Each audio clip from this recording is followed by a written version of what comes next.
Okay, so I just watched this video from another YouTube creator named John Makes Beats. If you don't know John, I've actually been getting a lot out of his channel recently, not just from a gear perspective.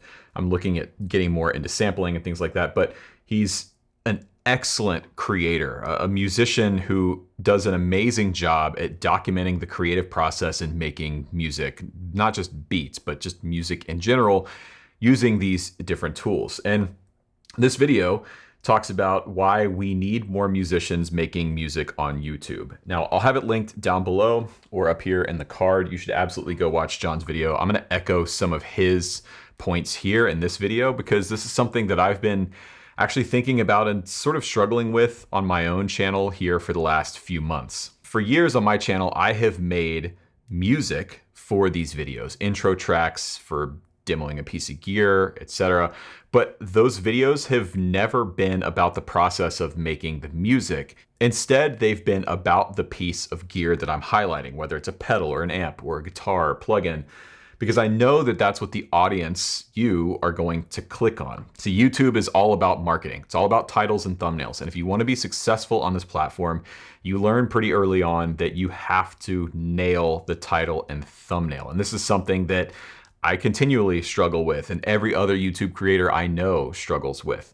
And as a result, it makes it difficult to highlight and showcase the creative side of what you do because, quite frankly, most of the time the audience doesn't really engage with it. And friends of mine have talked about this. Philip Conrad, one of my best friends, has a series that he's been doing on his channel for a few years now called Tiny Songs. And he and I have talked about how difficult it is to get people to click on those Tiny Song videos. But when I think back to when and why I started making YouTube videos in 2018, it was not with the intention of being basically a tech reviewer, which a lot of my videos kind of are, guitar tech reviews.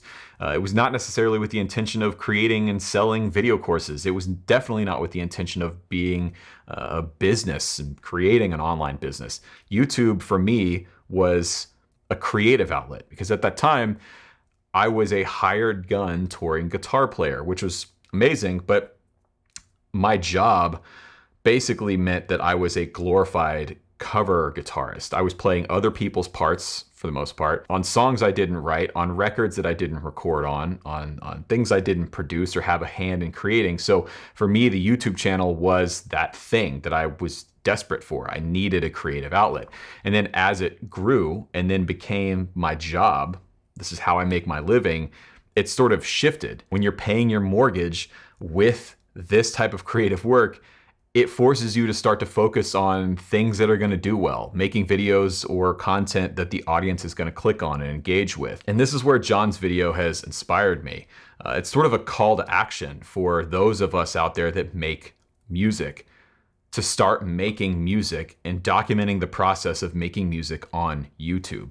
This is something that I've wanted to get back to doing for a long time, but have just made excuses for. But if this is something that more of us start doing in different niches, not just guitar or beat making or producing, if more musicians get on this platform and showcase the creative process for the sake of showcasing the creative process, I think the audience will show up for it. I think this is a, if you build it, they will come kind of thing.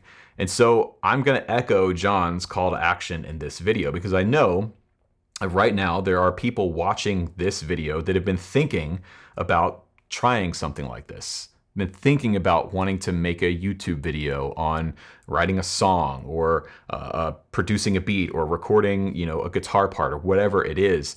And I know that there are people out there, the next generation of YouTubers or content creators or musicians that are going to have an impact, who are going to find their audience and find their way through YouTube or TikTok or Instagram, whatever your social media outlet of choice is. So I think if more of us are doing this kind of thing more consistently, it's going to basically help curate the space. It's going to attract the audience or create the audience for this type of content.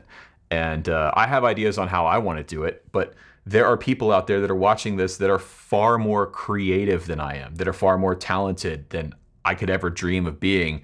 And I don't know, I want to see what you do. I want to see what you make, So yes, It's hard striking a balance between the business side of this world and the creative side, which, by the way, is not unique to YouTube.